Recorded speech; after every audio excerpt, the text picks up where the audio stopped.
कृष्ण, राधे राधे। मैं कृष्ण प्रिया दासी।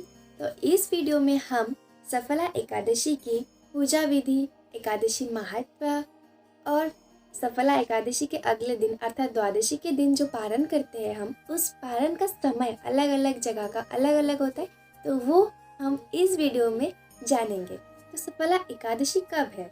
19 को, 20 को, कब है? तो सफला एकादशी है 19 दिसंबर को। एकादशी के पहले दिन हमें ये एकादशी संकल्प मंत्र कहकर भगवान के सामने एकादशी व्रत का संकल्प शुरू करना चाहिए और उसके अगले दिन एकादशी के दिन हमें एकादशी व्रत पालन करना होता है। एकादशी में हमें स्पेशली क्या खाना नहीं होता है, हमें रवि फसल जो होते हैं वो ये सब हमें खाना नहीं होता है। और अगर हम निर्जला उपवास रखना चाहे तो वो सबसे उत्तम रहता है, अगर हम निर्जला रख पाए अर्थात जल भी ना लिए। तो एकादशी में सिर्फ उपवास रखना मतलब खाने से खुद को दूर रखने से एकादशी व्रत नहीं होता है। हमें उसके साथ साथ भजन, कीर्तन और जाप बहुत अच्छे से मन लगाकर भक्ति पूर्वक, प्रेम पूर्वक करना है। अर्थात ये जो व्रत है सिर्फ खाना खाने से दूर रहना नहीं है, ये व्रत है ताकि हम अपने तन और मन से भगवान की सेवा में लग पाए। यही होता है असली एकादशी व्रत। तो चलिए अब हम इस सफला एकादशी व्रत का महात्म्य पाठ करते हैं। इस एकादशी का व्रत कथा क्या है ये जानते हैं।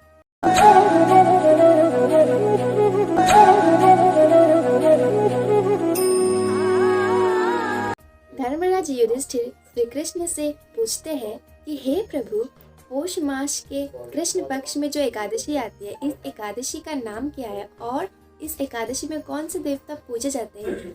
आप कृपया हमें सविस्तार में बोलिए। तो श्री कृष्ण बोलते हैं कि सर्व प्रकार के यज्ञ, दान तथा पूजा अनुष्ठान के द्वारा भी मैं इतना प्रसन्न नहीं होता हूँ जितना मैं इस एकादशी व्रत का पालन करने से हो जाता हूँ। तो इस एकादशी व्रत का सर्व प्रकार चेष्टा करना मतलब पालन करने का चेष्टा करना, ये हमारे लिए कर्तव्य है। माहेश्वरी नाम के एक नगर में चंपावती नाम का एक बहुत ही प्रसिद्ध पुरी था। वहाँ के जो राजा थे उनके 5 पुत्र थे। उनमें से सबसे बड़े पुत्र अर्थात सबसे ज्येष्ठ पुत्र का नाम था लुम्भक और वो मद्यपान, परस्त्रीगमन इत्यादि महापापों में रत होकर अपने ही पिता के धनों का विनष्ट करने लगा। वो हमेशा ही ब्राह्मण वैष्णवों को निंदा करता था, उनका मजाक उड़ाता था और उनका अपमान करता था। उसके इस तरह महापापों में रत होकर देख के उनके पिता राजा ने उनको उनके देश से बाहर निकल दिया। तब लुम्भक सोचने लगा कि स्त्री, माता, पिता, आत्या सबको छोड़कर अब वो कहाँ जाएगा।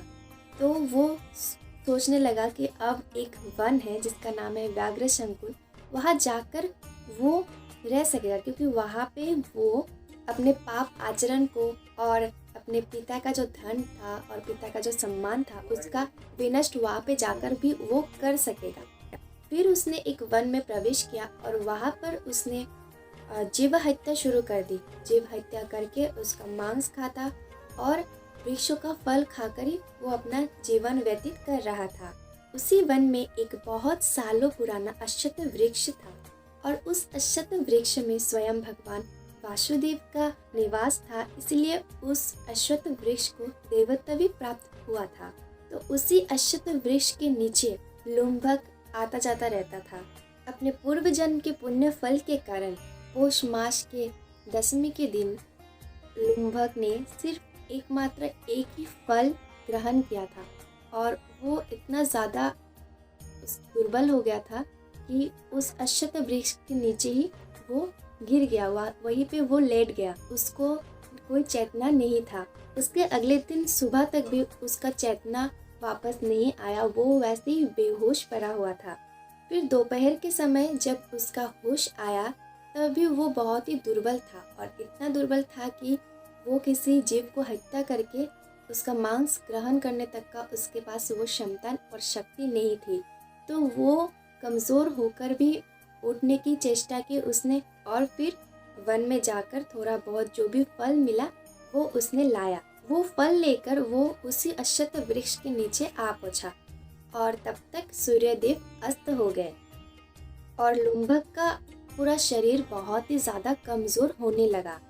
फिर उसको भी अंदर से वो भय आने लगा कि अब उसका जीवन जा रहा है, वो और जीवित नहीं हो पाएगा।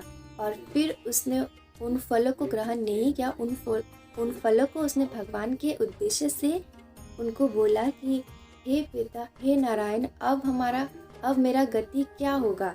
आप हमसे तुष्ट हुइए और ये फल आप ग्रहण करिए। ऐसा बोलकर लुम्भक अभुक्त होकर, अर्थात कुछ खाए बिना और सो भी नहीं पा रहा था, तो अनिद्रा कर लिया, उसने जागरण कर लिया। वो रात उसने जागरण तथा अभुक्त होकर ही बिता दी। फिर श्री कृष्ण इधर युधिष्ठिर महाराज को बोल रहे हैं कि हे युधिष्ठिर, उस पापी लुम्भक का जो जागरण था वो एकादशी के दिन उसने जागरण किया, तो वो एकादशी का जागरण हो चुका था। और उसके साथ साथ उसने जो फल अर्पण किए नारायण को, वो फल नारायण ने अपनी पूजा के रूप में ग्रहण कर लिया। और दैव क्रम में लुम्भक का ना चाहते हुए भी ये एकादशी व्रत उसने कर ली। उस अक्षत वृक्ष में हर रोज रात्रि में भगवान विष्णु का आगमन घटता था और सुबह होते ही भगवान विष्णु वहाँ से प्रस्थान करते थे। और फिर एकादशी के अगले दिन सुबह जब भगवान विष्णु वहाँ से गमन कर रहे थे, उसके बाद एक आकाशवाणी हुआ कि हे पुत्र, तुमने जो एकादशी व्रत पालन की, इस सफला एकादशी व्रत के प्रभाव से तुम्हें राज्य प्राप्ति होगी।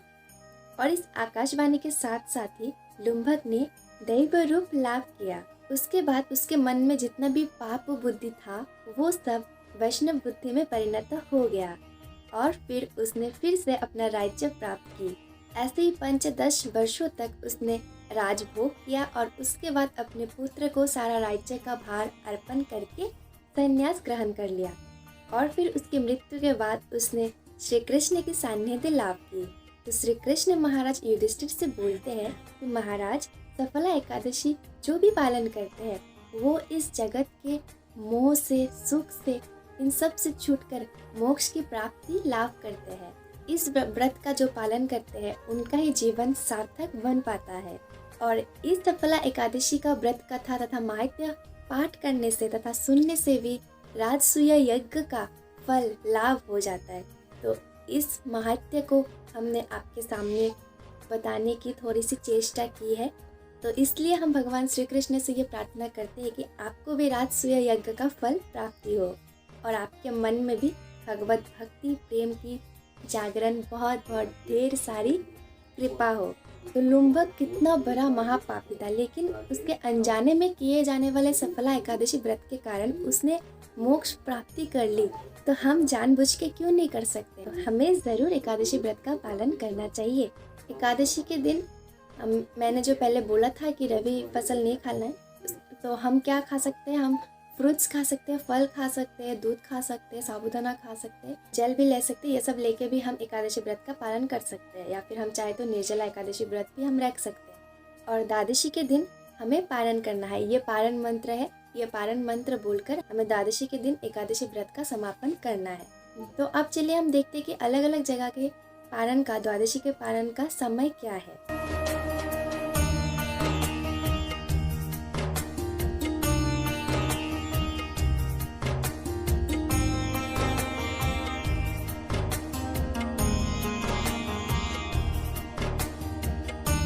आप भी सफला एकादशी व्रत जरूर से पालन करना 19 दिसंबर को। आशा करते हैं कि आज का वीडियो आपके लिए इन्फॉर्मेटिव रहा हो। अगर वीडियो अच्छा लगा है तो एक लाइक ज़रूर कर देना और इस दासी के चैनल को सब्सक्राइब भी कर देना और इस वीडियो को शेयर ज़रूर कर देना, ताकि सभी लोगों को पता चले सफला एकादशी के महात्म्य के बारे में, व्रत कथा के बारे में। तो चलिए आज के लिए इतना ही, मिलते हैं नेक्स्ट वीडियो में। हरे कृष्ण, राधे राधे, और चैंटिंग ज़रूर से करना।